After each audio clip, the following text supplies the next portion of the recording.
읽겠습니다.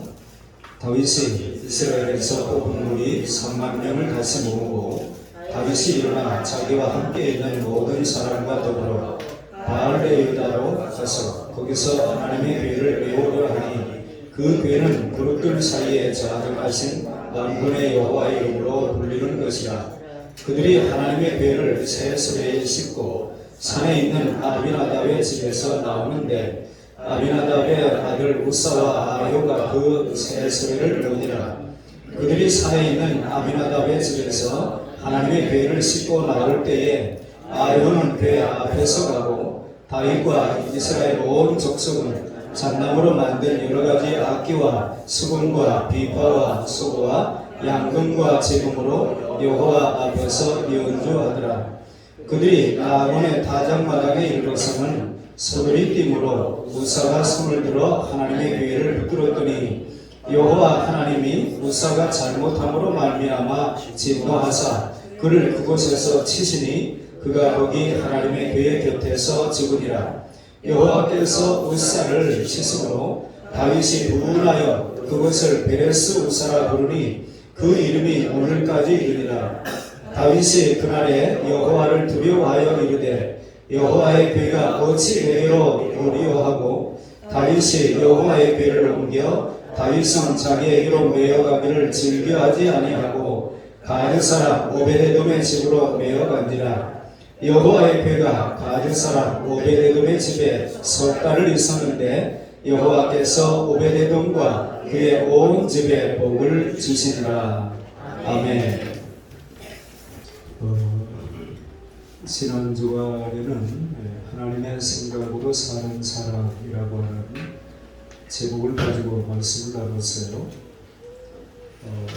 어떻게 지난 한 주간 동안 어떻게 사셨나요? 제가 예전에 듣기로 부천에 있는 어떤 교회가 주일날 아침이 되어지면 지난 주간에 나눴던 말씀대로 살았는가 그 이야기를 나누는 시간을 예배 전에 목장별로 이렇게 나누는 교회가 있다는 거예요. 참 좋은 교회다, 건강한 교회다 그 생각을 했어요. 어떻습니까? 다른 때와는 좀 다르게 여러분들이 하나님의 생각으로 사는 삶에 대한 그런 의식이 한 주간의 생활 속에서 어느 정도 있었는지 한번 돌아보시고 그렇게 사는 사람이 그리스도인이라고 그랬죠? 오늘 또 하나님의 뜻을 좇는 삶, 하나님의 기쁨과 하나님의 뜻을 좇는 삶이라고 하는 제목으로 본문을 의지해서 함께 은혜를 나누고자 합니다. 본문은 다윗이 하나님의 궤, 법궤지요. 법궤. 하나님의 궤를 예루살렘으로 옮겨오던 때에 일어난 일들을 우리에게 전해주고 있습니다. 그때는 사울 왕이 죽고 다윗이 헤브론에서 유다 지파의 왕이 되었을 때의 일입니다. 사무엘하 2장에 보면은 그런 내용이 잘 기록이 되어 있습니다. 그런데 다른 북쪽 지파들은 사울의 죽음 이후에 왕실이 안정되지 않자 지파의 대표들이 다윗에게로 찾아와서 다윗이 그들의 왕도 되어줄 것을 요청함으로써 다윗은 결국 이스라엘의 모든 지파의 군주가 되어서 예루살렘을 점령하고 수도를 헤브론에서 예루살렘으로 옮겼습니다. 그것이 5장까지의 내용이 됩니다. 그러니까 위기감을 느낀 블레셋이 공격을 해오지요. 그때에도 다윗은 이들을 물리치고 기세를 더욱 떨치게 되었습니다. 이제 다윗의 권위를 확정짓기 위해서 한 가지 남은 것이 있는데 그것이 오베데돔의 집에 있는 법궤를 옮겨오는 것이었습니다. 법궤는 하나님의 임재의 상징이었습니다. 하나님께서 함께 하신다는 상징을 지니는 것이야말로 왕으로서의 정통성을 확보하는 것이고 군주로서 결정적인 위험을 갖추게 될 수 있는 그런 좋은 기회가 되기 때문에 이 일은 너무도 중요한 일이었습니다. 새 수도 예루살렘에 무게를 더할 수 있는 것이 되었습니다. 그래서 하나님의 궤를 예루살렘으로 옮겨오기로 작정한 것인데 그런데 하나님의 궤를 옮겨오는 과정 속에서 생긴 문제를 오늘 기록하고 있는 거예요. 우리가 아는 대로 오베데돔은 법궤를 수십 년 동안 모셨습니다. 그런데 법궤를 모셨기 때문에 오베데돔의 집이 복을 받은 게 아니라 오베데돔의 아들 중에 아효와 우사가 있는데, 아효는 앞에 소를 법궤를 싣고 가는데 앞에 있고 우사는 뒤에 있고, 그런데 우사가 소들이 타작마당에 이르렀을 때 소들이 뛰기 때문에 법궤가 흔들려서 떨어지려고 하는 것을 보고 우사가 손을 댔다가 하나님께서 그 우사를 죽게 만드는 그런 일들이 벌어진 거예요. 그러니까 기쁨으로 즐거움으로 이 법궤를 옮기는 이 일을 하려고 했던 다윗이 오늘 11절인가요? 자, 성경을 다시 봅니다. 10절에 여호와의 9절에 다윗이 그날에 여호와를 두려워하여 이르되 여호와의 궤가 어찌 내게로 오리요 하고 다윗이 여호와의 궤를 옮겨 다윗성 자기에게로 메어가기를 즐겨하지 아니하고 그랬어요. 즐겁게 시작했던 일이 결국에 사람이 하나 죽어나가는 일들이 생겨지니까 그 법궤를 어떻게 다윗성으로 옮겨오겠느냐 이 말이에요.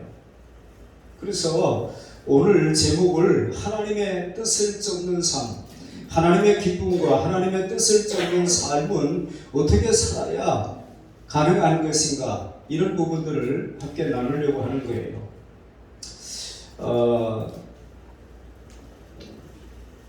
자, 6절과 7절을 한번 보겠습니다. 사무엘하 6장 6절, 그들이 나곤의 타작마당에 이르러서는 소들이 띠므로 우사가 손을 들어 하나님의 궤를 붙들었더니 여호와 하나님이 우사가 잘못함으로 말미암아 진노하사 그를 그곳에서 치시니 그가 거기 하나님의 궤 곁에서 죽으니라. 제가 가끔 하는 말 중에 인간의 하나님보다 더 너그러울 때가 있다, 그런 말을 제가 가끔 하죠. 하나님은 안 되는데 우리는 그게 왜 문제가 되느냐고 그래요.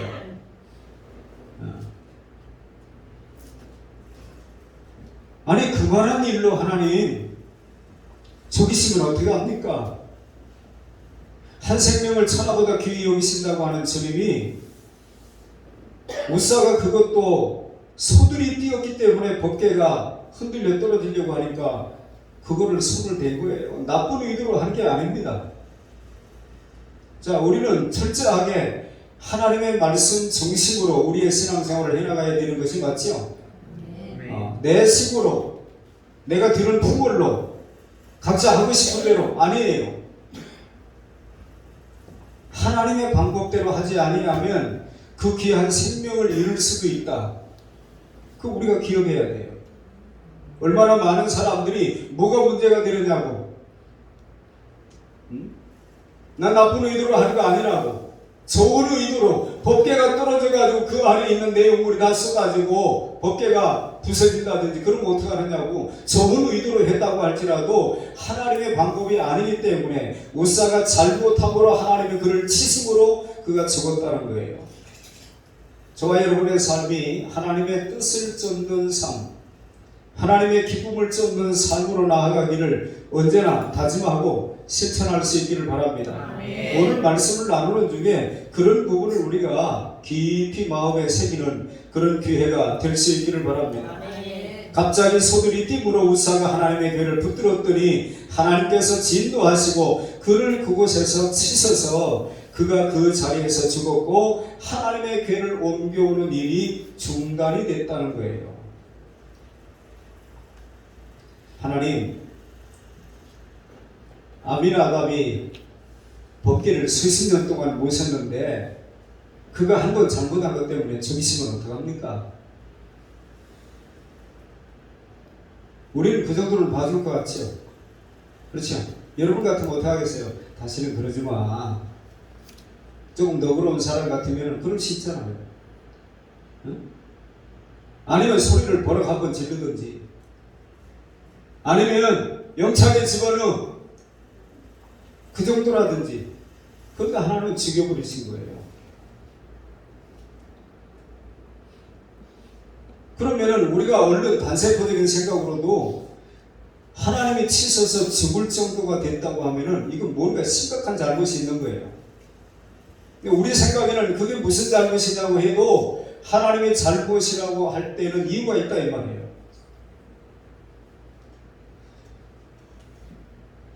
우리가 생각해 볼 것이 있습니다. 그것은 도대체 우사가 뭘 잘못했냐 이거예요. 오늘날 신앙생활 하는 사람도 한 하나님을 섬기는데 어쩌면 그렇게 다양한 신앙 형태가 있는지, 우리에게는 성경이라고 하는 텍스트가 있잖아요. 우리가 만들어 놓고 섬기는 하나님이 아니기 때문에 하나님은 당신의 백성들에게 이렇게 하나님을 예배하라고, 하나님은 이렇게 예배하는 자를 찾으신다고 성경 곳곳에서 하나님을 예배하는 방법을, 하나님의 백성답게 사는 방법을 하나님은 우리에게 일깨워 주셨어요. 그런데도 불구하고 같은 하나님을 섬기는데 다양한 모습으로 하나님을 섬겨요. 다양해서 좋지 않느냐 그렇게 말할 수 있는 그런 성질이 아닌 부분들이 분명히 있다 이 말이죠.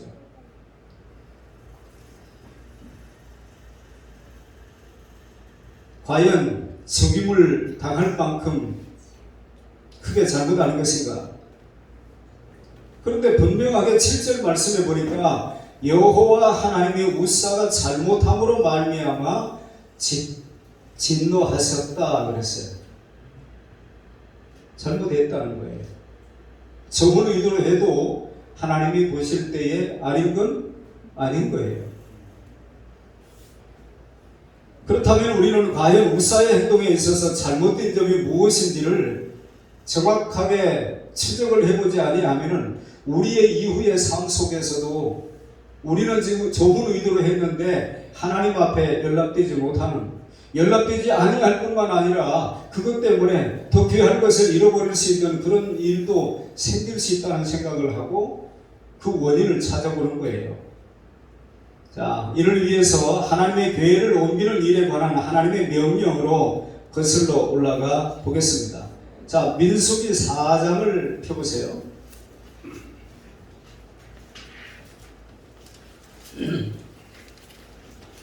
그러니까 성경을 부분적으로 우리가 알고 생활하게 되어지면은 놓치는 부분들이 많이 생길 수 있어요. 민수기 4장 1절에 보니까 또 여호와께서 모세와 아론에게 말씀하여 이르시되 레위 자손 중에서 고핫 자손을 그들의 종족과 조상의 가문에 따라 집게 할지니 고핫 자손이 4절에 회막 안에 지성물에 대하여 할 일은 이러하니라. 진영이 전진할 때에 아론과 그 아들들이 들어가서 칸 막는 휘장을 걷어 증거계를 덮고 그 위를 해달의 가죽으로 덮고 그 위에 순청색 보자기를 덮은 후에 그 채를 빼고. 그러니까 우리가 이런 말씀들을 다 일일이 외우지는 못한다고 할지라도 결국에 우리 나름대로 하는 것은 중요하지 않구나. 우리 나름대로 하는 일들은 하나님을 섬기는 일에 있어서는 이게 상당히 문제가 될 수 있겠구나 하는 생각을 해야 되는 거예요. 하나님이 그런 줄이나 알고 있으라고 하시는 말씀이 아니고 그렇게 해야 되는데 안 그러면 할 수 없지가 아니에요. 반드시 그렇게 해야 돼요. 자, 15절을 보세요. 진영을 떠날 때에 아론과 그의 아들들이 성소와 성소의 모든 기구 덮는 일을 마치거든 고핫 자손들이 와서 매일 것이니라. 그러나 성물은 만지지 말라. 그들이 죽으리라. 회막 물건 중에서 이것들은 고핫 자손이 맬 것이며. 레위 지파의 고핫 자손들이 어깨에 매야 되는 거예요. 법계는. 그리고 만지면 안 된다고 그랬잖아요. 만지면 죽는다고 그랬잖아요. 히로시마의 원자폭탄을 투하하기 전에 전단지를 삐라를 상공에서 뿌렸죠. 근데 사람들이 그것을 들고 장난인 줄 알고 농담인 줄 알고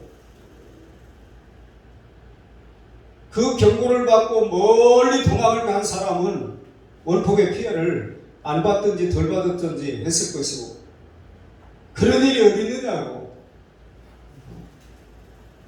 그거를 무시하면 오늘날도 마찬가지예요. 예수 천당 불신종 누가 얘기를 하면은 저거 미친놈들이야, 그렇게 보는 사람도 더러 있어요. 그런데 그 말을 듣고 옛날에 그랬다잖아요. 최광석 목사님이, 최권동 목사, 예수천당 불신종 하는 그분이 전도를 해야 되겠는데 사람이 안 보이는 거예요. 그런데 어떤 농부가 소를 몰고 이제 가고 있는데, 가가지고 소 궁둥이를 한 대 딱 때리면서, 야 이놈의 소야, 일만 하다가 지옥 가지 말고 예수 믿고 천당 가라고. 아이, 그러니까 소가 놀래가지고 말이에요. 소 뛰어나가지고 소 주인은 소 잡느라고 뛰어다니려고 얼마나 애를 썼는지 저녁에 들어와서 자려고 그러는데, 야 이놈의 소야, 일만 하다가 지옥 가지 말고, 일만 하다가 지옥 가지 말고, 일만 하다가 지옥 가지 말고, 일만 하다가 지옥 가지 말고. 이 소리가 계속 귓전에 울려가지고 그 사람이 예수 믿고 장로됐다잖아요. 그러니까 듣든지 아니 듣든지, 때를 얻든지 못 얻든지 우리 보고 전파하라고 주님은 말씀하시는 거예요. 들을 게 있는 자는 들으라고 성경은 말하잖아요. 근데 어떤 사람은 무시하고 어떤 사람은 받아들여요. 만약에 이 사실을 아효가 알았다고 한다면, 우사가 알았다고 한다면, 설령 자식들은 몰라도 아버지가 알고 있었다고 한다면, 얘야 법계를 옮길 때에 무슨 일이 있어도 너희들이 손대면 안 돼, 말을 했어야 되잖아요. 아는 것과 모르는 것의 차이가 별거 아닌 것 같지만 생사를 가름할 수 있다 이 말이에요. 생사를. 하나님의 교회를 옮기는 일은 레위 자손 중에서 고핫 자손들이 할 일이다. 민수기서에 분명하게 그렇게 하나님 말씀하셨고, 하나님의 교회를 옮길 때에는 채를 빼고 메어 옮겨야 된다. 메고 옮겨야 된다는 거예요. 그리고 하나님의 교회는 절대로 만지지 말라. 신앙생활은 철저하게 신본주의로 하는 겁니다. 나 편한 대로. 여러분이 자꾸 부담을 가지라고 제가 그렇게 말씀하는 것은 아니에요. 여러분, 신을 섬긴다고 하는 사람들이 의자에 앉아서 예배드리는 사람은 예수쟁이들밖에 없다니까요. 그런데도 우리는 불편하다는 생각을 때때로 해요. 덥다, 불편하다, 시간이 길다, 뭐가 어쩌다. 더 편하면 좋을 것 같아요. 어떤 목사님이 교회가 이제 확장이 되어지면서 자기 앉은 의자는 자기가 헌금을 하라고 얘기했더니 교인들 표정이 별로 안 좋더래요. 그래가지고 아니 왜 표정이 그러냐고. 나는 안 앉아 그 자리에. 다 당신들이 앉는 거야. 나는 맨날 서 있잖아. 그랬다는 거예요.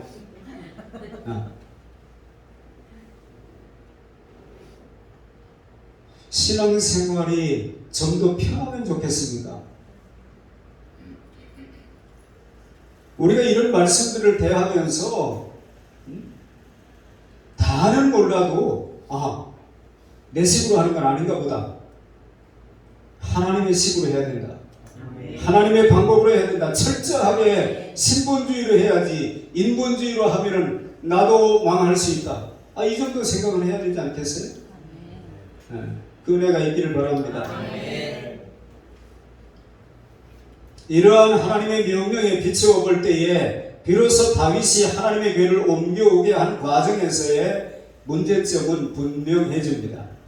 본문 1절에 보면 다윗이 이스라엘에서 무리 3만 명을 뽑았다고 그랬어요.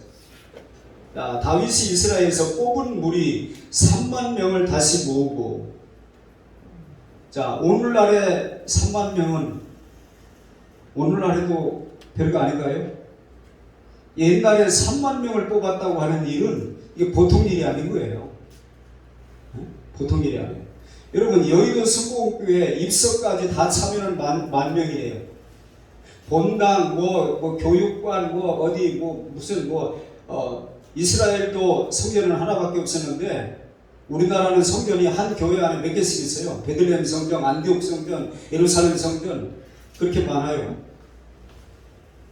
제가 그 성전이라고 하는 표현이 옳은 표현이 아니라는 생각 때문에 개척할 때부터 예배당이라고 하는 글씨를 고집했는데, 본질도 아닌데, 제가 이번에 예배당으로 옮기면서 그 예배당 그거를 뺐으면 좋겠습니다. 혹시라도 저걸 이해를 잘 못하고 예배당이라고 하는 글씨를 본 적이 없는데 예배당이라고 써보니까 저거 좀 이상한데 아니야? 그런 생각을 혹시 하면 어떻게 했냐고 그래서 그러면 뺍시다. 그래서 뺐어요. 별것도 아닌데, 본질도 아닌데. 메델리우스라고 하는 사람이 본질적인 면에 있어서는 일치를, 비본질적인 면에 있어서는 다양함을. 제가 생각할 때, 그거 본질도 아닌데, 혹시라도 한 사람이라도 실족할 만한 이유가 된다고 한다면, 빼지 뭐. 끝까지 고집을 부리려다가 뺐어요. 아파요. 제가 너무 예배당이라고 하는 표현이 좋고, 마음이 푸근하고 그런데, 그런 소지가 있다고 한다면 빼지. 그러고 뺀 거예요. 자, 3만 명을 다시 모으고 3만 명을 뽑았어요. 하나님의 교회를 옮겨오는데 군사 3만 명이나 필요합니까? 필요해서 3만 명을? 아니에요. 다윗 입장에서는 이제 명실상부하게 어느 지파, 유다 지파의 왕으로 끝나는 게 아니고 모든 12지파의 왕이 된 거예요, 지금. 그리고 마지막으로 블레셋의 공격까지도 물리치고 이제는 통일 왕국의 왕으로서 가장 크게 생각해 마지막으로 남은 일이 법궤를 옮겨오는 일이었는데 그 일을 얼마나 기뻐하고 즐거워했느냐 하면은 3만 명을 뽑았대요. 요즘 우리나라 무슨 집회를 해도 3만 명 모이는 집회는 없습니다. 여의도 순복음교회도 주일날 다 따지면 2만 몇천 명 나온다니까. 3만 명 모인다고 하는 것은 신천지는 가능해요. 신천지는. 대구체육관에 모여. 그러면은 거기는 몇십만이 모여요. 근데 기존 교회는 이제 모이는 일은 그렇게 못합니다.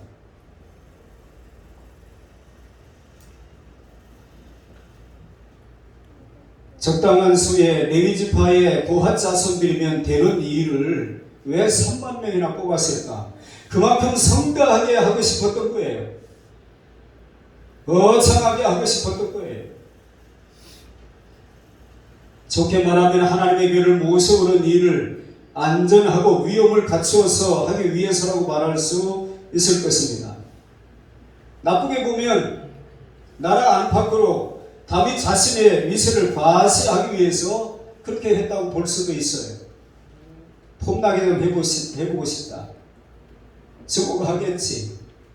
북한이나 중국이나 그 영웅들의 그 행진하는 모습을 보면 말이에요. 얼마나 절도 있고 대단한지. 그리고 무슨 날이 되어지면은 북한에서 군사 훈련하면서 무슨 퍼레이드 이런 거 하는 거 보면은 말이에요. 우리는 감히 흉내낼 수도 없는. 지난 어떤 정부에서는 국군의 날 싸이를 불러다가 수판을 벌였다고 그러잖아요. 국군의 날 행사 자체를 없애버렸고 싸이를 불러다가 전 장병들 모아놓고 거기서 같이 춤추고 놀았대잖아요. 근데 북한이나 중국이나 이런 나라들은 지금도 일정한 어떤 형식을 갖춰가지고 그런 퍼레이드를 하는 것이 자기들을 과시하려고 하는 그런 것들이 있는 거예요. 아무튼 중요한 것은 하나님의 지시를 따르지 않았다는 사실입니다. 하나님께서 명하신 것이 아닌데 한 거예요. 선왕 사울 왕의 실패 원인이 무엇이었습니까? 하나님이 아말렉을 진멸하라고 분명히 말씀하셨음에도 불구하고 너무 살찌고 기름진 그 짐승들을 볼 때에 아깝다는 생각이 들어서 살려둔 거예요. 하나님께서 사무엘 선지자를 보내서 사울 왕을 책망할 때에 사울이 계속 핑계를 댑니다. 하나님께 제사 드리려고 그랬다고, 백성들이 죽이는 것을 즐겨하지 아니했다고. 나중에 사무엘이 왕이 여호와의 말씀을 버렸으므로 하나님도 왕을 버려 왕이 되지 못하게 하셨나이다. 끝까지 사무엘상 15장에 보면은 사울은 나중에 다윗한테 내 체면 좀 봐주라고, 백성들 앞에서 나를 낮추지 마소서, 그럼 내 체면이 뭐가 되겠냐고, 이런 식으로 했다는 거예요.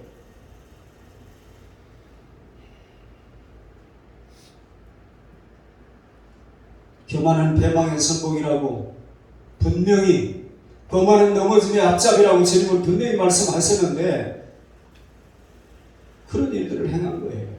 그래서 이스라엘의 초대왕 사울은 폐위된 거예요. 하나님 마음속에 이미, 물론 사울이 그 이후로도 40년을 통치를 했으니까 그 이후로도 왕의 자리에 계속 앉아있기는 했습니다만은 하나님은 이미 사울을 버렸어요. 왕이 여호와의 말씀을 버렸으므로 하나님도 왕을 버려 왕이 되지 못하게 하셨나이다. 그러면서 하나님이 하나님의 마음에 합한 사람 다윗을 이제 예선에서 세우는 일들이 우리가 성경을 읽어가다 보면은 나오는 겁니다. 여러분, 저와 여러분의 삶이 우리의 조상이었던 아담과 하와 때부터 핑계를 대는 것. 아담아 내가 어디 있느냐 그러면은 저 여기 있습니다. 잘못했습니다. 그러면 될 일을 내가 벗었음으로 두려워하여 숨었나이다. 너의 벗었음을 누가 내게 알게 해낸다고 얘기할 때에 하나님이 짝지어준 저 여자가 줘서 먹었다고, 뱀에게 여자에게 물었을 때 뱀이 나를 꿰물어 먹었다고 계속해서 누구에게가 책임을 돌리는 일들을 하는 것들을 우리가 성경을 통해서 보게 되어져요. 우리가 때때로 신앙생활을 하면서 그럴 수밖에 없었다고 하는 정당화, 핑계, 궤변 이런 걸 늘어놔서는 안 돼요. 하나님이 안 돼, 그러면 안 되는 줄로 알고, 하나님이 그렇게 해야 된다고 하면 그래야만 되는 줄로 알고 사는 것이 우리의 삶의 모습이 되어야 할 줄로 믿습니다. 그렇게 살아가시길 바랍니다. 요나가 하나님의 명령을 듣고도 니느웨로 가기를 원치 않았다는 거예요. 자기 마음에 안 맞는 거예요. 우리가 일본이라고 하는 나라를 싫어하는 것 이상으로 싫어하는 거예요. 그래서 니느웨에 가서 외치라고 하는데 다시스로 가버린 거예요. 다시스로. 내가 원치 않으면 안 하는 것이, 내가 원하면 하고, 내가 동의해야 진리가 되고, 동의하지 않으면 진리가 안 되고, 그건 아니란 말이죠. 결국에 마침 배가 있어서 그 배를 타고 그 배에 탄 사람들을 다 곤란한 지경에 빠뜨리지 않았냐 이 말이에요. 시험 든 사람 하나, 하나님께 불순종하는 하나님의 사람이 그 배에 탔기 때문에 그 배에 말이에요. 얼마나 많은 사람들이 자기 물건을 잠궈가지고 이번에 이 물건을 해가지고 하면 얼마를 남길 수 있겠다, 복잡한 계산을 하고 있던 사람들이 물건을 다 바다에 던져야 되는 그런 상황이 왔단 말이에요. 여러분, 해명 동거할 일이 얼마나 있겠습니까만은 아무하거나 동거하면 안 돼요. 시험 든 요나가 그 배에 타니까 그 배에 탄 사람들이 다 망했잖아요. 나 때문이라고 요나가 말하고 자기를 집어 던지라고 해서 큰 물고기가 그를 받아 삼켰는데 그냥 씹어 먹으면 될 줄 알았더니 시험 든 사람이 자기 뱃속에 들으니까 아이 소화가 안 되는 거예요. 나중에 가 토에 내기 전까지 죽을 고생을 했잖아요. 어떤 이유로도 하나님의 말씀이 그렇다면 그런 줄로 알고, 또 다른 어떤 정당화, 핑계, 궤변 이런 걸 자꾸 늘어놓는 일에 우리가 익숙해서는 안 될 것입니다. 하나님의 명령은 하나님의 결을 옮길 때에는 채를 빼고 메어 옮기라는 것이었습니다. 그런데 이들은 나름대로는 새수레를 만들었다고 그러잖아요. 새수레. 낡은 수레이다 한 게 아니고 새 수레니까 상관없나요? 아이고 좋은 일이야. 자 4절에 보니까 3절에 그들이 하나님의 괴를 새 수레에 싣고 산에 있는 아비나답의 집에서 나오는데, 나름대로 정성을 다한 거잖아요. 새 수레를 했으니까. 근데 하나님의 방법이 아니에요. 아무리 우리 뜻이 좋아도 하나님이 원치 않는 방법이면 안 된다는 말이에요.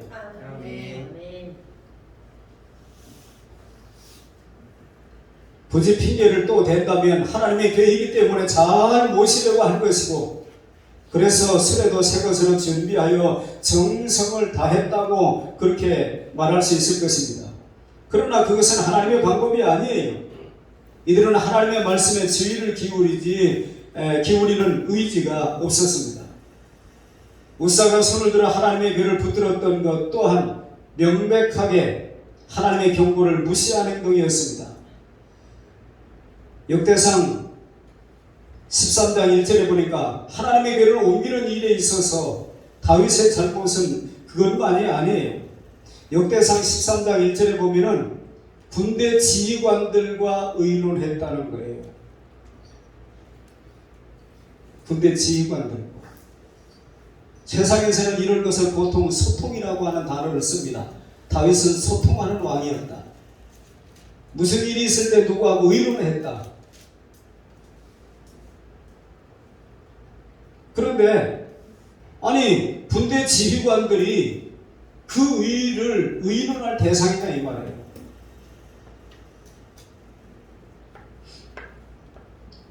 타락하는 현대인들이 소통이라고 하는 말로 어느 순간에 모두가 동의하고 사람들이 좋아하는 방법으로 자꾸 가다가 엉뚱한 방향으로 가는 일들이 있다고 하는 사실을 기억해야 됩니다.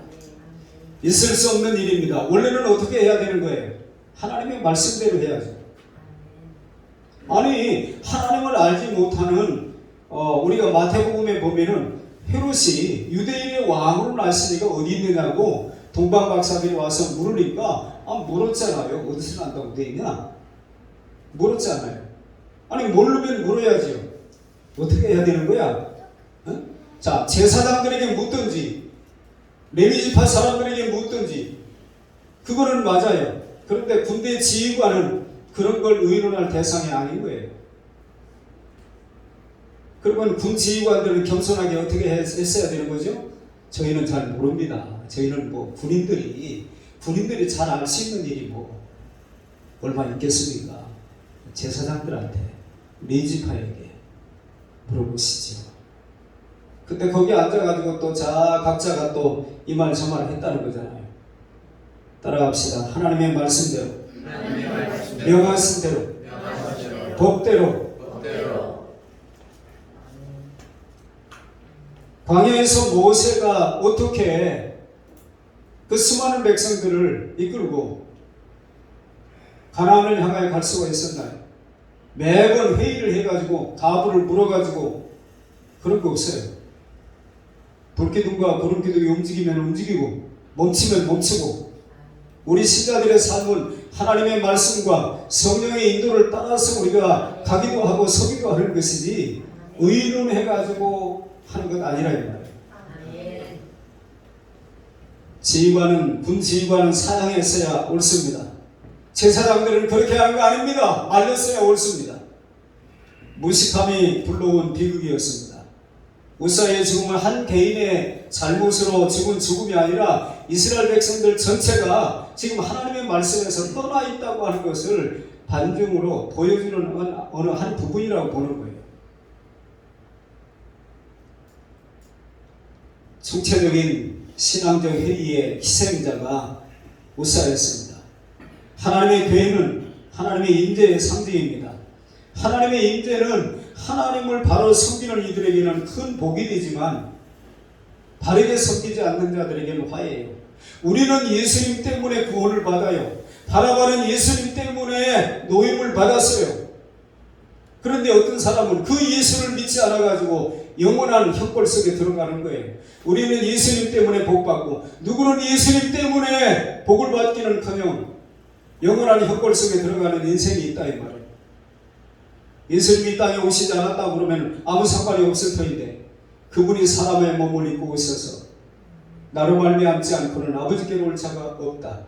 내가 그 길이요 진리요 생명이다. 끊임없이 복음을 선포했기 때문에 피기할 수 없다 이 말이에요. 하나님의 교회는 우리가 아비나답과 또 누구죠? 오늘 11절에 가드 사람 오베데돔의 집에 석 달을 있었는데 여호와께서 오베데돔과 그의 온 집에 복을 주시니라. 그래서 그 말을 다윗한테 누가 얘기해 준 거예요. 오베데돔은 복 받았답니다. 자, 오래 교회 다니면 복 받나요? 오래 교회 다니면 그 사람이 신앙생활에 오른 건가요? 성경에 근거해야죠. 하나님의 방법이어야죠. 그런데 우리는 하나님의 방법이 중요한 게 아니고 지금 우리가 살고 있는 이 시대의 그 흐름을 따라 사람들이 좋아하는 사전을 따라 그렇게 신앙생활을 하는데 성경으로 자꾸 돌아가지 않으면 그렇게 자신도 모르게 익숙해져요. 끊임없이 성경으로 돌아와야 우리가 하나님의 방법에서 벗어나지 않는단 말이에요. 주께 범죄치 아니하려 하여 주의 말씀을 내 마음에 두었나이다. 우리 모두의 고백이 될 수 있기를 바랍니다. 하나님의 방법을 모르게 되어지면 자기 식으로 하는 거예요. 그리고 나는 했다 그러는 거예요. 우리가 때때로 그런 생각 한다고 그랬죠? 하나님, 가인도 드렸잖아요. 좀 양은 안 차지만 드렸잖아요. 그런데 뭐 그만한 일로 가인과 그 제물은 안 받았어가지고 결국에 가인 시험 들어가지고 동생 쳐 죽였지 않냐고. 하나님이 너그럽게 야 그렇게 하는 거 아니야. 오늘 우리가 기대하는 거 그거 아닙니까? 아무리 잘못해도 그거를 나무란다든지 그렇게 하지 말고 좀 기다리고 인내하고 그렇게 하는 거 아닌데 어떻게 하든지 상대방 불편하지 않게 하는 것이 현대인들의 삶의 모습 아닙니까? 아니 심지어 텔레비전에 보니까 개가 죽었는데 뭐라고 얘기하냐면 하늘나라 갔다는 거예요. 하늘나라. 집에서 그 조그만 그 거북이를 사다가 키웠는데 얼마나 거북이가 많이 컸는지 지난주에 혹시 텔레비전 본 분 있어요? 거북이가 얼마나 큰지 말이에요. 집에서 돌아다녀요. 그 거북이가 똥도 싸고 오줌도 싸고 그러는데 왜 거북이를 키우게 됐느냐면은 개를 그렇게 가까이 키우고 가족처럼 살았는데 개가 죽고 난 다음에 자기가 허전해가지고 누가 그러더라고요. 우리 딸이 밥을 사가지고 가끔 여기 돌아다니는 개들 밥 주고 있어요. 그래서 그 얘기를 아유 왜 그런 일을 하느냐고 그랬더니 저 진주에 어떤 여인이 하는 말이 애정 결핍 있는 사람들이 짐승에 집착한다고. 그거는 아닌데 꼭 그런 건 아닌데 그렇게 말하길래 걔가 애정이 결핍될 게 뭐가 있냐고 제가 그러고 말았습니다만은 아무튼 이 사람이 자기가 기르던 개가 천국에 하늘나라 갔대요. 그래서 제가 텔레비전을 이렇게 보고 있다가 별 종자가 다 있다 정말. 우리는 예수 믿어야만 간다고 생각하는데 그냥 개도 죽으면 천국 가는 거예요. 누가 어떻게 해서 죽게 되어지면은 하늘나라 갔다고 그냥 편하게 얘기를 하는데 그러면 아이들이 그냥 죽으면 가는 거 천국이라고 생각할 거 아니에요. 다른 말을 해줘야지. 애야 그거 아니야. 제가 어제 초등학교 아이들 3명 다이름센터 그 사무실로 올라오라고 그냥 길바닥에서 얘기하면 금방 끝날 것 같아서 또 올라오라고 해가지고 앉아가지고 쭉 이런저런 얘기하다가 반드시 예수 믿어야 된다.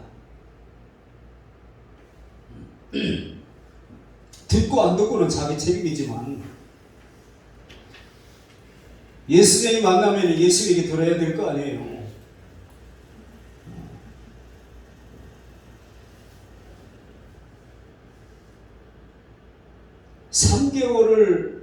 우스워서도 우리말로 뜨거운 감자라는 말이 있잖아요. 오베데돔은 몰랐을까요? 그것 때문에 우사가 죽었다고 하는, 직사를 했다고 하는 사실을 몰랐을까요? 3만 명을 동원하고 각종 악기를 동원하고 여러 아주 요란하게 거창하게 법궤를 옮기는 작업을 하는 도중에 이런 사건이 일어나서 우사가 죽었다. 근데 우사의 집에서, 아비나답의 집에서 몇십 년을 법궤를 모셨었는데 그 아들 하나는 법궤 만져서 죽었다. 들었지요? 그런데 그거 뜨거운 감자, 누구도, 다윗도 그 법궤를 다윗성으로 옮겨가기를 즐겨하지 않았다고 포기했던 그것을 오베데돔이 덜썩 받은 거예요. 그리고 3개월 동안 모셨는데 복을 받았다는 거예요. 그러니까 오래 하는 게 중요한 게 아니고 바르게 하는 게 중요하죠. 바르게. 나는 법궤를 40년 모셨습니다. 100년 모셨습니다. 중요하지 않아요.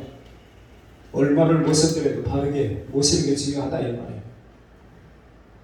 하나님께서는 이스라엘 백성들이 하나님을 바로 섬길 때에는 그들이 요구하지 않아도 온갖 복을 주셨어요. 그런데 바로 섬기지 않을 때는 아무리 많은 것을 요구하고 사모해도 하나님이 안 주시는 거예요. 요단강을 건널 때나 여리고성 전투에서 또 오베데돔의 경우에 있어서도 하나님의 괴는 놀라운 기적과 승리의 복을 가져다 주었습니다. 하나님께서는 하나님의 괴가 어떤 인간의 어떤 특별한 어떤 목적 때문에 하나님은 절대로 이용당하지 않아요.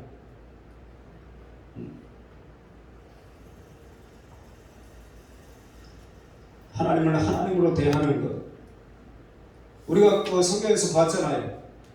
블레셋과 전쟁을 하다가 전세가 분리해지면 법궤를 메고 나가는 거예요. 그러다가 법궤도 뺏겼잖아요. 하나님은 이용당하지 않아요.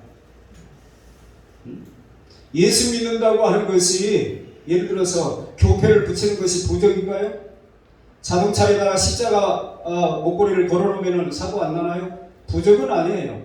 근데 어느 순간에 부적으로 생각하는 사람들이 있는 거예요. 하나님은 절대로 이용당하지 않아요. 하나님의 방법이 아니면 별일을 다 해도 소용이 없다 이 말이에요. 하나님의 괴를 가지고 전쟁터에 나갔다가 오히려 이스라엘의 대패를 하고 법궤는 이방 블레셋에게 빼앗기고 또 하나님을 섬기지도 않으면서 하나님의 괴를 차지했던 블레셋은 아니 독종이 일어나고 별일이 다 생겼잖아요. 절대로 하나님은 이용당하지 않습니다. 5개 도시에 독종이 생겨가지고 나중에는 이 법궤를 빨리 가져가라고, 어떤 경우에는 막 목이 부러져서 자기들이 섬기는 신이 목이 부러져 있고 말이에요. 누가 그랬을까요? 우리도 마찬가지입니다. 아무리 교회 수가 많아지고 교인 수가 많아지고 재정이 넉넉해져도 잘못 믿으면 사회에, 나라와 개인에게도 복이 되지 않아요. 저주가 될 수 있다고 하는 사실을 기억해야 됩니다. 세상적인 목적과 인간적인 목적과 생각으로 하나님과 교회를 이용하려고 하는 생각은 화를 자초할 수 있다고 하는 사실을 기억해야 됩니다.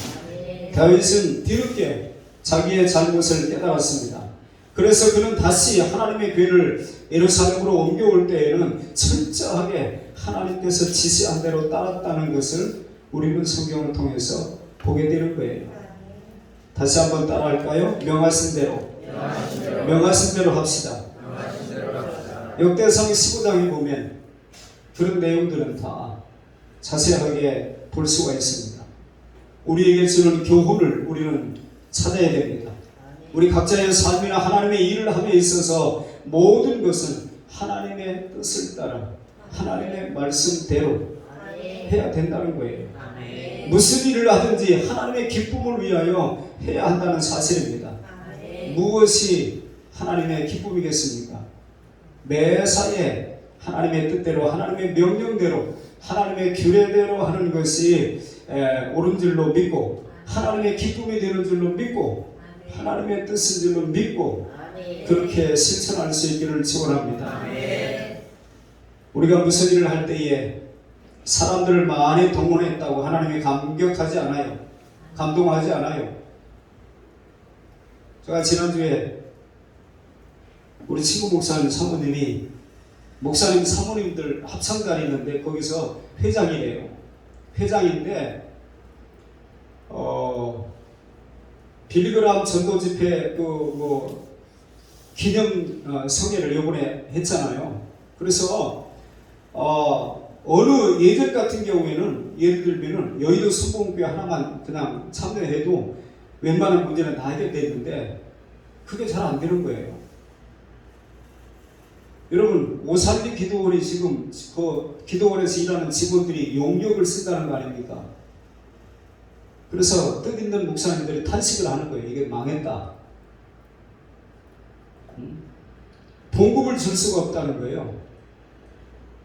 강남 순복음교회 김성광 목사님이 돌아가시고 난 다음에 강남 금식기도원이 운영이 안 돼가지고 직원들 봉급을 못 준대요.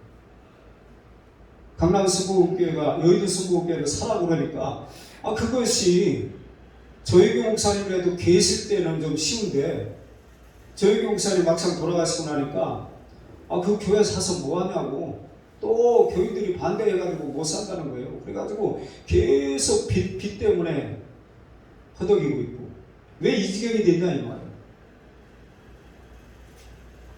기독교 방송에서 어느 교회에서 청소 용역 구한다고 하는 광고를 우리가 들어요.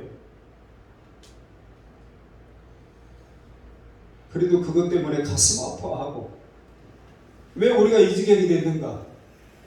지난주에 우리가 말씀을 나눌 때에 아니 도비아하고 산발라시 어떤 사람인데 그들을 위하여 방을 내주고 사돈을 맺고 결국에 11절을 안 하니까 레위인들이 다 도망가고 말이에요.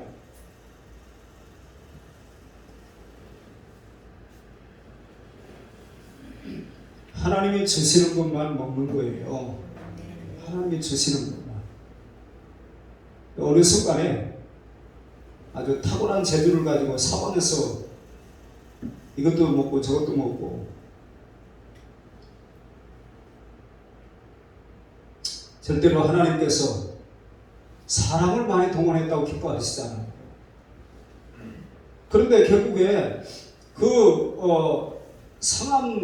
상암운동장인가요? 거기서 그 집회를 하는데 합창단 가는데 우리 사모 합창단도 거기에 들어가야 된다고 그래가지고 전국에 있는 교회들이 몇 명씩 차출이 돼가지고 그 찬양대를 하는 거예요. 몇 교회 가지고 아무리 대형 교회가 있어도 이제는 안 된다는 거예요. 그래서 갔다는 거예요. 갔다 오고 난 다음에 회원들 간에 불화가 생긴 거예요. 왜?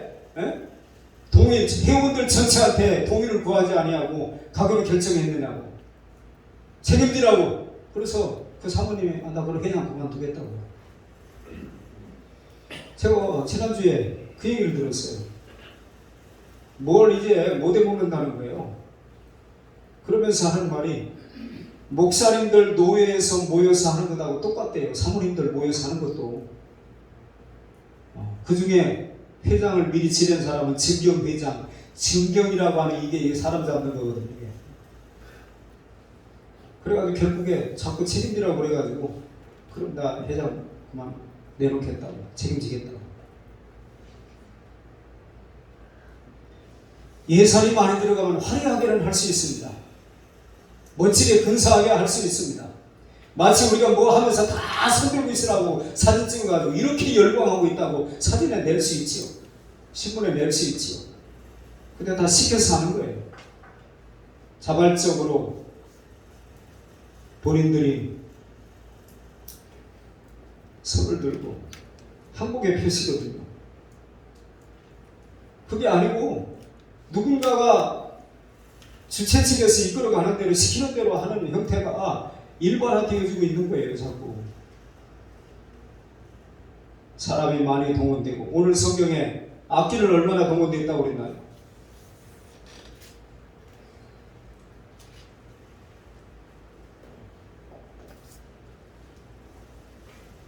5절에 보니까 다윗과 이스라엘 온 족속은 잣나무로 만든 여러 가지 악기와 수금과 비파와 소고와 양금과 제금으로 여호와 앞에서 연주하더라.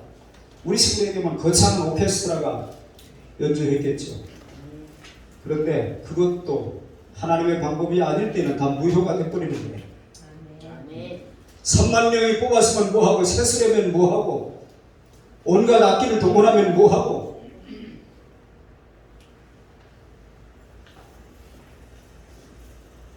제가 때때로 그런 생각이 듭니다. 좀 쉽게 하는 방법이 있는데 김 목사 너무 그렇게 힘들게 하는 거 아니야? 그런 생각이 저는 왜 안 들겠어요? 들지. 근데 그거 하나님 앞에 하는 거기 때문에 그거 아닌 것 같다 하는 생각 때문에 그렇게 못하는 거지. 못해요.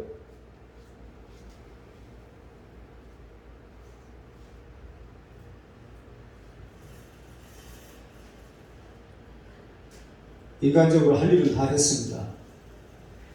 무엇이 문제였습니까? 하나님의 방법이 아닌 것이 문제였어요. 우리 조국 교회도 문제가 숫자가 적어서 아닙니다.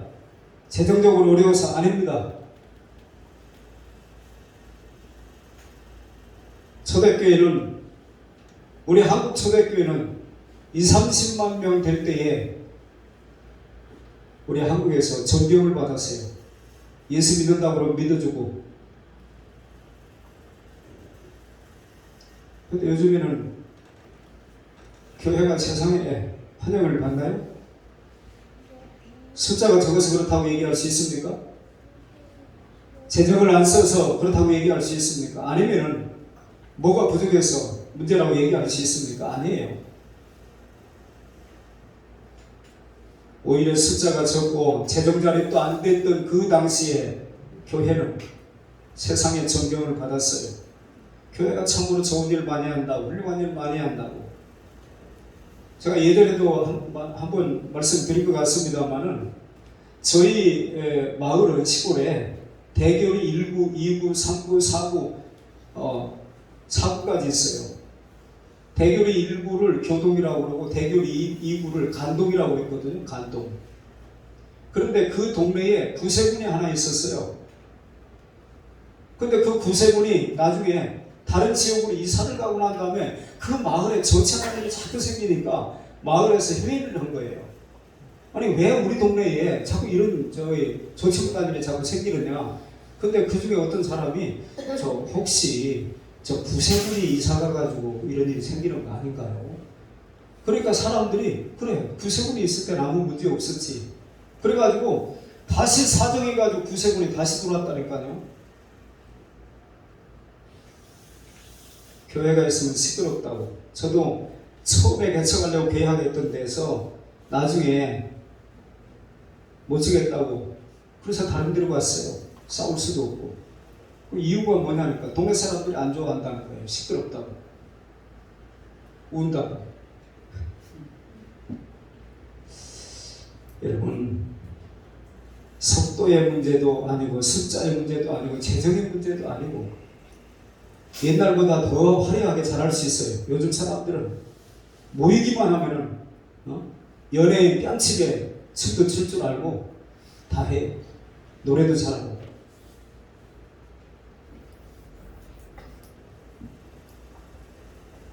말씀대로 명령대로 규례대로 하는 자가 중요하다고 하는 사실을 마음에 새기실 수 있기를 바랍니다. 그렇다면 우리는 자유할 수 있어요. 승리하고도 찜찜한 게 있고 패배했는데도 멋진 게 있다나요? 우리는 비록 세상에서 실패자처럼 보인다고 할지라도 당당할 수 있는 그 길을 택해야 될 줄로 믿습니다. 또한 하나님의 일을 하면서 나의 기쁨을 앞세우지 말아야 합니다. 나의 기쁨을 하나님의 기쁨으로 착각하지 말아야 됩니다. 하나님의 일을 하면서 인간적인 사고와 판단과 계산, 방법을 쫓으면 우사의 비극을 우리도 볼지 못다고 하는 그런 거룩한 두려움을 가지고 우리는 살아야 됩니다. 어디서나 무슨 일에서나 하나님의 뜻을 쫓아 하나님의 기쁨을 쫓아 행하는 저와 여러분의 삶이 되어서 오벳에돔은 3개월을 모시고 복을 받았대잖아요. 예수 믿은 지 아무개는 1년밖에 안 됐는데 달라. 하나님의 함께 하시는 구체적인 증거들이 있다고 한다면 그가 잘 믿는 것 아닐까요? 오랫동안 예수 믿었는데 뭐 달라진 게 뭐냐고, 내가 볼 때는 없는데 뭐냐고 그렇게 물을 때에 답변할 것이 공감은 안 되지 않겠어요?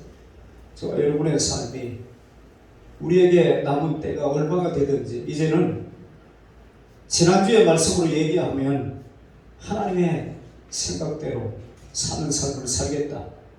이번 주 말씀대로 얘기하면 하나님의 뜻을 쫓는 삶, 하나님의 기쁨을 쫓는 삶, 그런 삶을 살다가 주님 앞에 어여시 서리라 이런 마음으로 살다가 우리 모두가 주님을 그렇게 영접할 수 있는 복된 인생이 다 될 수 있기를 주님의 이름으로 축원합니다. 기도합니다. 하나님 아버지 감사합니다. 다윗이 통일 왕국의 왕으로서 마지막 남은 작업이 법궤를 옮겨오는 것이었습니다. 나름대로 최선을 다했습니다. 군사 3만 명을 동원하고 군대 지휘관들과 의논을 하고 각종 악기를 동원하고 새 수레를 만들고, 그런데 결국에 성대하게 기쁨으로 잔치 속에 이루어져야 될 이 일이 법궤에 손을 댄 우사가 죽음으로 인해서 창문을 깨고 말았습니다. 저희들의 삶 속에서도 아무리 거창한 방법으로 대단하게 한다고 할지라도 하나님의 방법이 아니라고 한다면 오히려 그것 때문에 더 큰 화를 자초할 수 있다고 하는 사실을 늘 마음에 새기고, 언제나 하나님의 말씀대로, 하나님의 방법대로, 규례대로, 명령대로 언제나 저희들의 신앙과 생활의 원리가 거기에서 나오는 것들이 되게 하여 주시옵소서. 수십 년 동안 법궤를 모셨던 아비나답 집은 아들을 잃는 비극을 맞이하고 온 집안의 초상집이 되었습니다. 어쩔 수 없이 떠맡은 것이었지만 오베데돔의 집은 3개월 동안 잘 모시고 복을 받았다고 하는 소문이 이스라엘 전역에 퍼지게 되었습니다. 저는 저희들의 삶이 얼마를 하든지 하나님이 기억하실 만한 그런 삶으로 나타나게 하셔서 무슨 일을 하든지 하나님께 복을 받는 인생들이 다 되어질 수 있게 하여 주시옵소서. 예수님의 이름으로 기도하옵나이다. 아멘.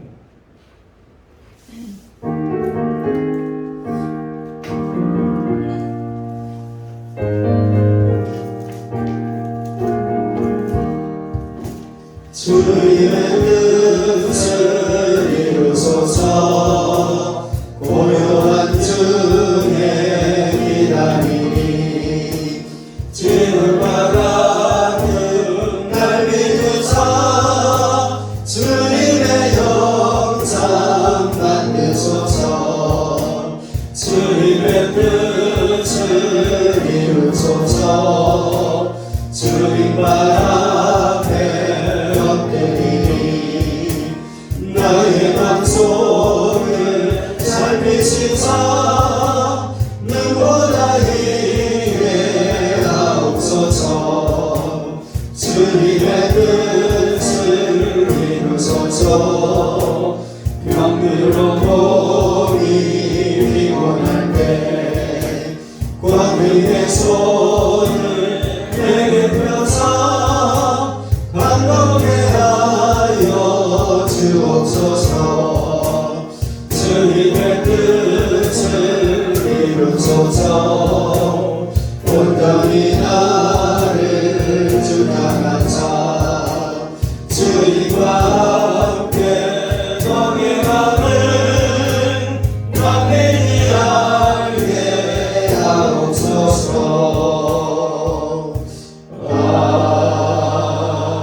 아멘. 예수 그리스도의 은혜와 하나님 아버지의 크신 사랑과 성령님의 교통케 하시는 놀라우신 은총에 무슨 일을 하든지 하나님의 뜻대로 하나님의 기쁨을 위하여 하나님의 방법대로 하겠다고 하는 마음의 다짐을 하고 돌아가는 사랑하는 모든 교우들 머리 위에 이제부터 영원까지 함께 있을지어다. 아멘.